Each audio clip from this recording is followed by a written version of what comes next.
사람의 생존에 꼭 필요한 세 가지를 가리켜서 의식주라고 부릅니다. 무엇을 입고 무엇을 먹고 어디에서 잠잘 곳이 있느냐라고 하는 것이 필수적인 것이라는 말씀이 되겠죠. 어떤 직업이나 또 사업을 하시는 분들의 목적도 나와 내 가족의 의식주를 해결하기 위해서 열심히 일하시고 땀 흘리시는 것이 사실입니다. 그 외에 좀 여유가 있다면 아마 자아실현도 하실 수 있으실 것이고요. 다른 사람을 돕기 위해서라도 더 열심히 일해서 많은 재물을 얻으면 정말 착한 일, 선한 일, 또 다른 사람의 필요를 채워주는 일들도 할 수 있다면 그것이 인생의 기쁨과 보람이 될 것입니다. 우리의 영혼에 필요한 것들도 마찬가지입니다. 우리의 육신에 먹을 것, 입을 것, 잠잘 곳이 필요한 것과 마찬가지로 우리의 영혼에게도 먹을 양식이 필요합니다. 우리의 영혼도 뭔가를 새로 입어야 합니다. 그리고 우리의 영혼이 안식처로 삼을 수 있는 공동체가 필요하다고 우리 교회 창립 21주년 7월 둘째 주일에 지나갔는데요, 말씀드렸습니다. 우리가 세상에서도 집이 없는 사람을 가리켜서 홈리스라고 부르는데 LA에 얼마나 오면 가며 보면 집이 없고 가정이 없어서 길거리에서 홀로 지내시는 분들이 참 불쌍하지 않습니까? 우리의 영혼도 마찬가지입니다. 그리고 말씀드렸습니다. 우리는 홈리스가 아니라고요. 우리의 영혼의 홈리스가 아니고 하나님 아버지의 집에 한 식구가 되어서 기쁨으로 신앙생활할 수 있다는 것이 얼마나 복된 일인가 생각하시면서 언제나 우리를 기쁘게 맞이해 주시는 하나님 아버지의 품 안에 거하시고, 이 교회가 누구 교회라고요? 우리 교회라고요. 하나님의 교회죠. 그런데요, 이 교회가 저 교회가 아니고 갈보리 믿음교회가 누구 교회입니까? 우리 교회, 내 교회예요. 여러분, 오늘도 집에 가시면 우리 집, 내 집이 있잖아요. 집에 들어가시면서 하시는 말씀이 뭐예요? 내 집이 제일 좋다. 우리 집이 제일 편안하다. 교회도 마찬가지예요. 우리 교회가 하나님 아버지께서 내게 주신 영혼의 안식처가 되는 것을 기억하시고 늘 주님 안에 편안한 신앙생활 마음껏 하시게 되기를 부탁합니다. 세상에 많은 사람들은 무엇을 먹을까 무엇을 마실까 염려하면서 살아갑니다. 예수님께서 분명히 그렇게 하지 말라고 이야기하셨어요. 그런 걱정은 이방인들이나 하는 것이니 무엇을 먹을까 무엇을 마실까. 좀 더 직설적으로는 때때로 한국 사람들 가운데 돈 하면서 살아가는 경우가 많이 있잖아요. 그래서 교회 다니면요, 주변에 있는 사람들이 그럽니다. 아니, 교회 간다고 떡이 나오냐 밥이 나오냐, 그럴 시간이 있으면 돈이라도 좀 더 벌지라고 하면서 돈 하시는 분들이 있단 말이에요. 그러나 오늘 우리 교회 오신 분들은 밥도 나오고 떡도 나오고 은혜도 받으시게 될 줄로 믿습니다. 하나님께서 우리의 필요를 채우시고 육체뿐만 아니라 영혼의 필요를 채워주신다는 사실을 분명히 깨달으시고 그것에 만족하고 감사하면서 살아가시는 것이 신앙생활이라는 것입니다. 오래된 이야기지만 이런 이야기가 있습니다. 어떤 가난하고 늙은 노총각이 있었어요. 나이가 많이 들었는데도 결혼하지 못한 것이 내가 부자가 아니라서 그런가 보다 하면서 어떻게 하면 결혼할 수 있을까? 착한 일이라도 많이 해야 되겠다고 그래서 열심히 착한 일을 많이 했습니다. 어느 날 소원을 들어주는 산신령을 만났다고 합니다. 소원이 무엇이냐, 무엇을 해줄까 그랬더니 첫 번째로 저는 돈이 많이 필요합니다. 역시 돈 하는 사람이었어요. 이 나이까지 아직 결혼을 하지 못한 이유가 부자가 아니라서 못한 것 같으니 돈을 좀 많이 가질 수 있게 해주십시오. 소원을 빌었습니다. 두 번째 소원은 무엇이냐 물었더니 결혼할 여자가 필요합니다.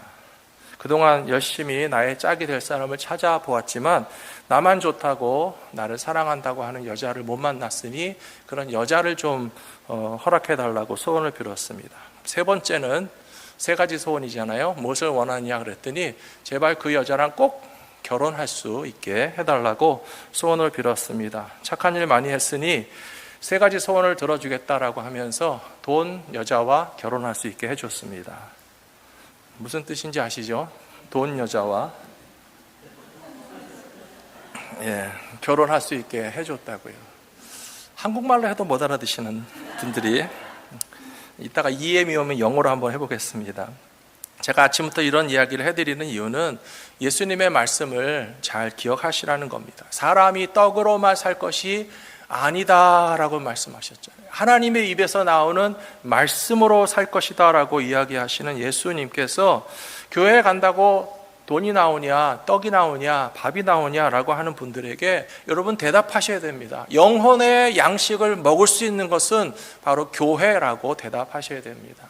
예수님에 대하여서 알고 믿고 경험할 수 있는 것은 이 세상 그 어디보다도 바로 교회이기 때문에 내 영혼의 양식이 되시는 예수 그리스도에게 가까이 가기 위해서라면 교회에 가서 예배 드려야만 된다는 사실을 고백하시면서 오늘 이 자리에 오신 모든 성도님들이 우리 모두의 영혼의 양식 되시는 예수님을 마음껏 마음 가운데 모셔드리시는 믿음의 백성들 되시기를 축복합니다.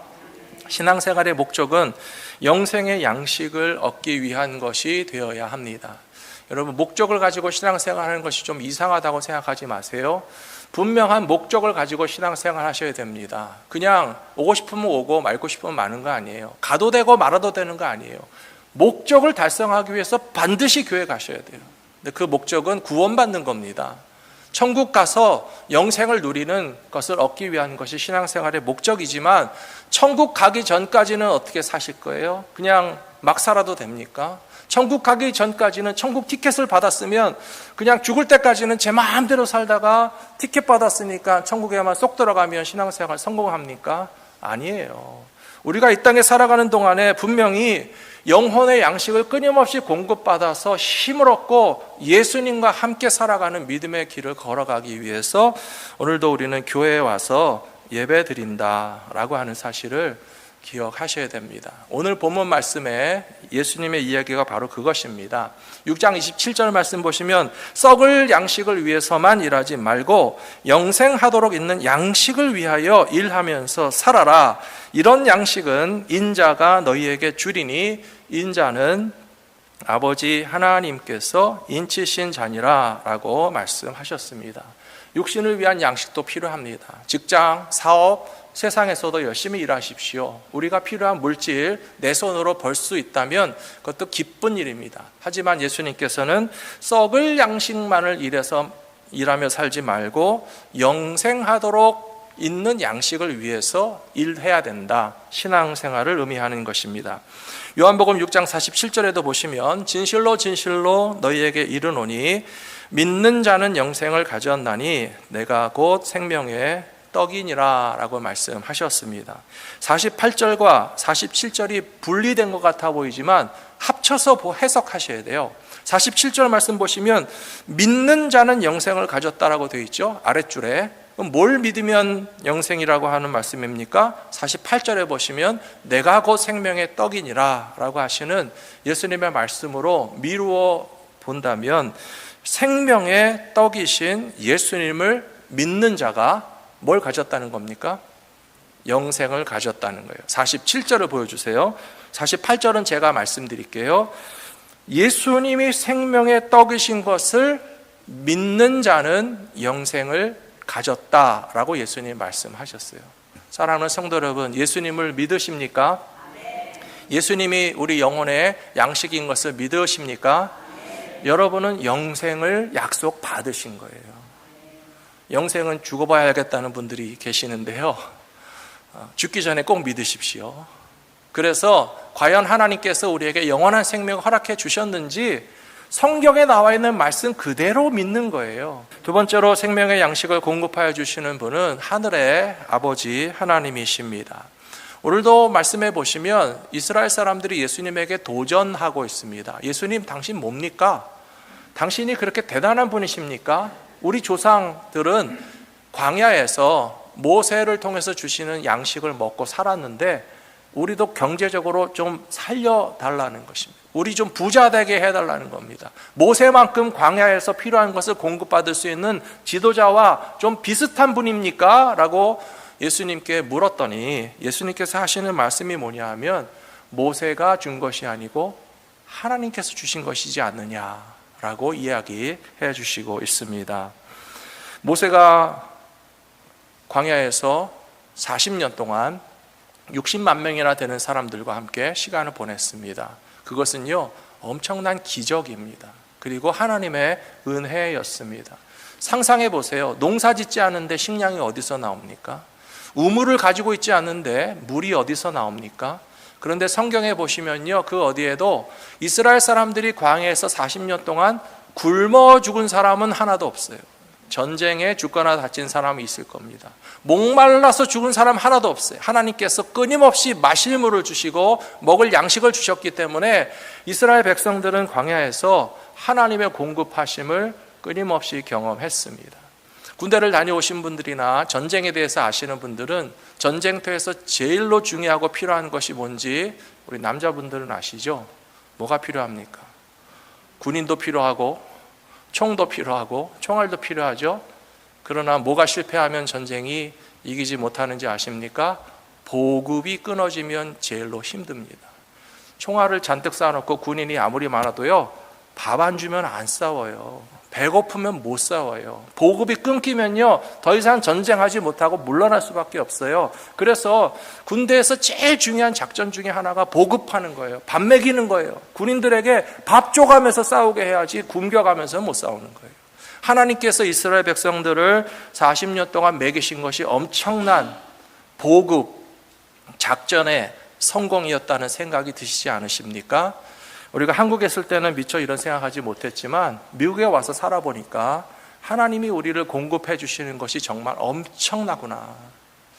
한 25년 전에 어떤 성도님이 제게 찾아오셔서, 제가 부목사였는데 또 젊었잖아요. 25년 전이면. 목사님 아직 젊지만 생명보험을 들어야 된다고 그러시더라고요. 그래서 미국에 와서 생명보험 왜 들어야 됩니까? 그런데 듣기에 좀 불편할 수 있지만 목사님이 한 5년 10년 뒤에 죽으면, 목사님이 죽은 다음에 나머지 식구들은 어떻게 살 수 있는지 대책이 마련되어 있냐고 질문하시더라고요. 생각해 보니까 대책이 전혀 마련되어 있지 않았어요.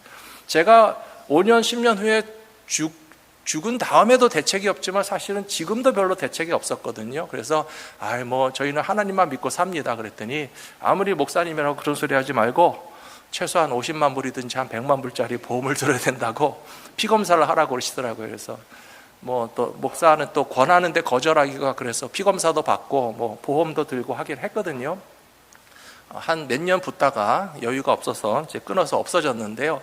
생각해 보니까 만일에 30대의 가장, 40대의 가장이 그 가정의 유일한 수입원, 또 경제활동을 하는 사람인데 갑자기 죽었다.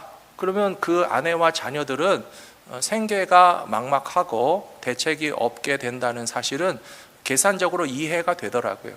그래서 보험이 필요하고 보험을 하시는 분들도 있구나 하는 생각을 좀 해봤습니다.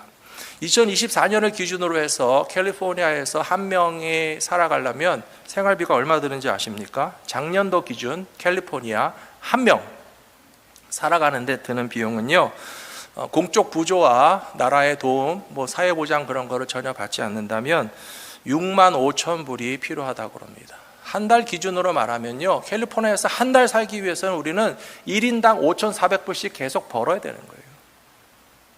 안 벌고도 잘 살고 계시죠? 무슨 말인지 이해되세요?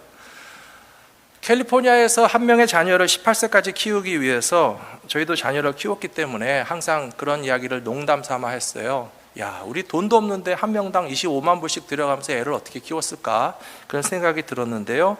오늘 아침에 찾아봤습니다. 지금 현재 캘리포니아에서 한 명의 자녀를 키우려면 1년에 드는 비용이 얼마인가? 18세까지 최소 50만 달러 든다고 합니다. 학비를 대준다면 주립대학을 보낼 경우에도 학비와 생활비, 양육비가 1인당 64만 불 정도가 들고, 사립대학을 보내시는 부모님들은요, 자녀 한 명당 85만 불이 있어야 키운다고 그래요. 여러분 부자시네요. 돈 많으셔서 85만 불씩 들여서 자녀 키우셨습니까? 아니잖아요. 없어도 키울 수 있게 해주셨어요. 우리가 그만큼의 능력을 갖고 학비와 생활비 다 대주지 못했어도요, 우리 자녀들이 미국 땅에서 어떻게 자라서 대학도 나오고 어여시 어른이 돼서 활동할 수 있게 된 것을 생각해 보니까 하나님께서 우리에게 끊임없는 공급자로서 채워주신다는 사실을 다시 한번 깨닫게 됩니다. 뭐 자녀들과 지나간 과거는 또 차치하더라도 앞으로 여생에 대해서 여러분 걱정하십니까? 이제 은퇴했고 직장도 안 다니고 더 이상 수입도 없는데 앞으로 20년, 30년 또 잘하면 100세까지 살 텐데 어떻게 사나라고 하는 거 준비되어 있으시나요? 캘리포니아에 있는 분들이 지금 현재 은퇴 구자에 100만 불을 모아놓고 계신다면 여러분의 구자에 다 100만 불씩 있다고 생각해 보세요. 몇 년이나 걱정 없이 사실 것 같으세요? 돈 걱정 없이? 캘리포니아는 10년도 못 갑니다. 100만 불 있어도 10년 안에 고갈됩니다. 하와이에 사시면은 한 7.5년 정도밖에 유지가 안 된다고 그래요. 100만 불이 그냥 7년 반이면 싹 없어지는 거예요. 캘리포니아는 10년이면 싹 없어지는 거예요. 그럼 100세까지 어떻게 사실까 걱정하는 분 한 분도 없으시죠? 걱정하시나요? 안 하시나요? 걱정해야 됩니까? 말아야 됩니까? 말아야 됩니다. 걱정한다고 없던 돈이 생기는 것도 아니에요. 100만 불을 쌓아놓은 사람도 걱정합니다. 10년밖에 못 살아서 어떡하지? 그 다음부터는 어떻게 살지? 그거 걱정할 필요 없어요. 왜 그렇습니까? 하늘 아버지께서 공급하여 주시고 채워주시고 40년 동안에도 광야의 이스라엘 백성들을 먹여주셨고, 우리도 이민생활 해보니까 부족한데도 하나님이 계속적으로 채워주시다는 거예요. 그러므로 우리가 추구해야 할 양식은 육신을 위하여 무엇을 먹을까, 무엇을 마실까 염려하는 것이 아니라 하나님께서 우리의 보호자와 공급자가 되심을 믿는다면 하늘의 생명 양식 끊임없이 채워주실 줄로 믿습니다. 오늘 말씀에서 예수님이 이렇게 이야기하셨습니다. 6장 32절에 보시면 예수께서 이르시되 내가 진실로 진실로 너희에게 이르노니 모세가 너희에게 하늘로부터 떡을 준 것이 아니라 내 아버지께서 너희에게 하늘로부터 참떡을 주시나니 하나님의 떡은 하늘에서 내려 세상에 생명을 주는 것이니라 라고 분명히 말씀하셨습니다. 사랑하는 성도 여러분, 예수님이 우리의 영혼의 생명 양식 되신다는 것은요, 우리의 모든 삶의 영역들을 다 책임지신다는 의미가 된다는 것을 믿으시기 바랍니다. 사도 요한이 요한 3서에서 가이오 장로님에게 쓴 편지가 있으시거든요. 그 편지에 보시면 사도 요한이 가이오 장로님에게 축복하는 데 있어서 우리가 배워야 할 중요한 점이 있습니다. 우선순위가요, 육신의 축복이 아니라 영혼의 축복이에요. 사랑하는 성도 여러분, 육신의 축복도 받으시지만 영혼의 축복은 더 먼저 받으시게 되기를 축원합니다. 그래서 사도 요한이 가이오 장로님에게 뭐라고 했습니까? 내 영혼이 잘됨 같이, 영혼이 먼저예요. 너의 영혼이 잘됨 같이 너의 범사가 잘되고 강건하기를 원하노라 축복의 편지를 써서 보냈어요. 가이오 장로님 얼마나 기분이 좋았겠어요. 예수님의 사랑하시는 제자 요한이 나한테 편지를 썼는데 나의 영혼이 잘되라고 하는구나. 그렇지, 육신만 잘돼서 무슨 소용이 있겠습니까? 육신만 잘돼도 100년 지나면 우리의 육체는 죽어서 흙으로 돌아가는 거예요. 근데 영혼이 잘 돼야 되지 않겠습니까? 그러기 위해서는 우리의 영혼이 잘 되고 또 범사에 잘 되고 강건하게 되는 그런 축복의 우선순위도 깨달으시고 하나님께서 우리에게 복 주시는 아버지가 되시는 것을 믿으시기 바랍니다. 세 번째로 우리에게 허락하신 최고의 생명 양식은 곧 예수님입니다. 요한복음 6장 35절에서 예수님께서 말씀하시기를 나는 생명의 떡이니 I am the bread of life. 예수님이 생명의 떡이라고 분명히 말씀하셨어요. 내게 오는 자는 결코 줄이지 아니할 터이요 나를 믿는 자는 영원히 목마르지 아니하리라 라고 말씀하셨습니다. 오늘 이 예배 중에는 성찬 예식이 있습니다. 세례 받으신 모든 성도님들은 성찬을 받아서 먹으시기 바랍니다. 세례 안 받으신 분이 혹시 계시다면 여러분은 미안하지만 드시면 안 됩니다. 그 뭐 조그만 빵 조각 하나 가지고 이렇게 목사님이 인색하겠구나 오해하지 마시고, 여기에 상징적인 의미가 있어서 그런 겁니다. 제가 어렸을 때 아버지 따라서 성찬식에 어른 예배 드릴 때가 있었거든요.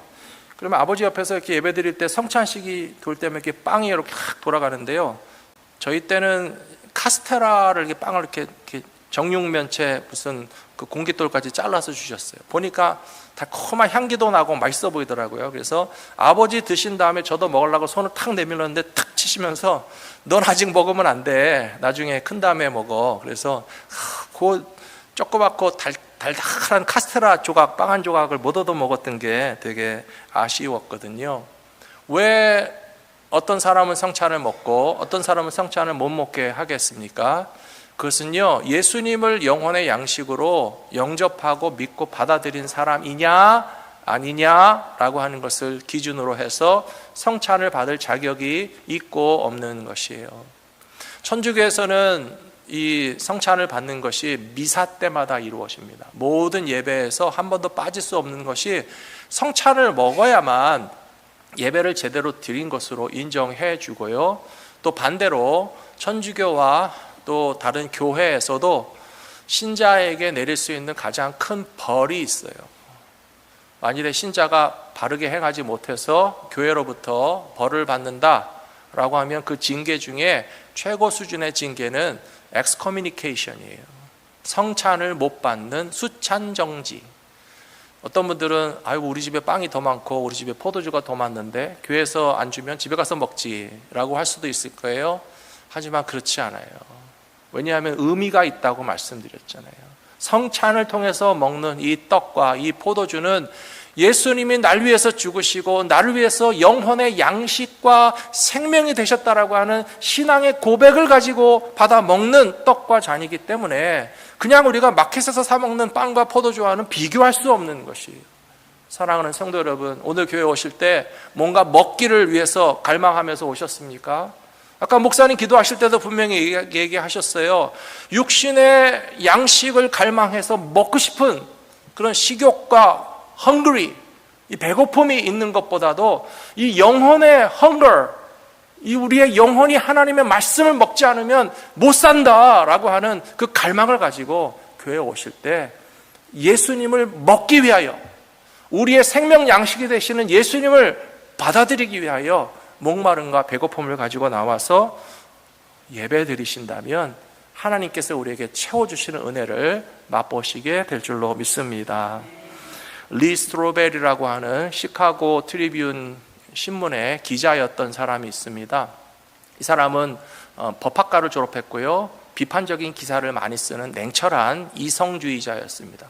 그런데 그 와이프가 예수를 너무 잘 믿었어요. 그래서 당신도 좀 예수 믿고 구원받아 교회 가자 그러는데요, 이 남편이 와이프와 함께 교회를 따라 나가기 시작했습니다. 이유는 교회로부터 와이프를 뽑아내기 위해서요. 말도 안 되는, 요새 누가 예수 믿는 사람이 있어. 그래서 내가 기독교가 가짜라는 것을 증명해갖고 네가 더 이상 예수 안 믿게 내가 하겠다라고 해서 와이프랑 리스트로엘과 어린 딸이 교회를 나갔어요. 성찬식을 거행합니다. 성찬이 쭉 돌아오는데요, 어머니는 성찬을 먹었어요. 어린 딸이 성찬에 손 내미니까 그 어머니도 우리 아버지랑 똑같이 야 너는 아직 안 돼, 큰 다음에 먹어, 못 먹게 했어요. 근데 옆에 가만히 보니까 아버지는 다 컸는데 안 먹잖아요. 그래서 이 딸이 하는 소리, 아빠는 왜 안 먹어? 그런 소리를 했어요. 창피하게 조용히 해, 아빠는 못 먹을 만한 이유가 있어서 안 먹는 거야. 집에 가서 얘기했어요. 야 나는 사실은 하나님 안 믿어.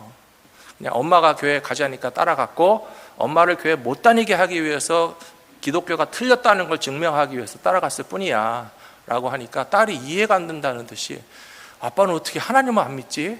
아빠는 어떻게 예수님을 안 믿지? 안 보이니까 안 믿는다. 예수님이 날 위해서 십자가에 죽으셨는 게 나랑 무슨 상관이 있는지 내가 모르겠으니 안 믿는다. 그랬더니 아빠 나는 안 보여도 믿어.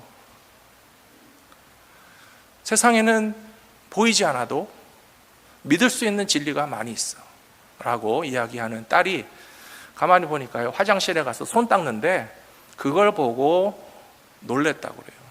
딸이 조그매요. 그래서 세면대보다 키가 작아요. 여러분 혹시 손자 손녀들이나 아들 딸들이 조그만 아이가 세면대보다 이렇게 작은 데서 이렇게 손 닦는 거 보셨어요? 손을 뻗으면 수도꼭지가 있어요. 수도꼭지가 보이지 않지만 있는 줄로 믿으시기 바랍니다. 수도꼭지에 손을 내밀어서 애가 물을 탁 틀고 딱 손을 닦고 수도꼭지 잠그고 탁 내리는 것을 보니까 자기 키보다 높은 수도꼭지 너머에, 이 세면대 너머에 수도꼭지 있는 거를 안 보여도 믿고 행하잖아요. 그러니까 이 사람이 자기 와이프 교회 못 나가게 하려고 교회 따라다니다가 딸의 말과 딸의 모습을 보고 도전을 받았어요.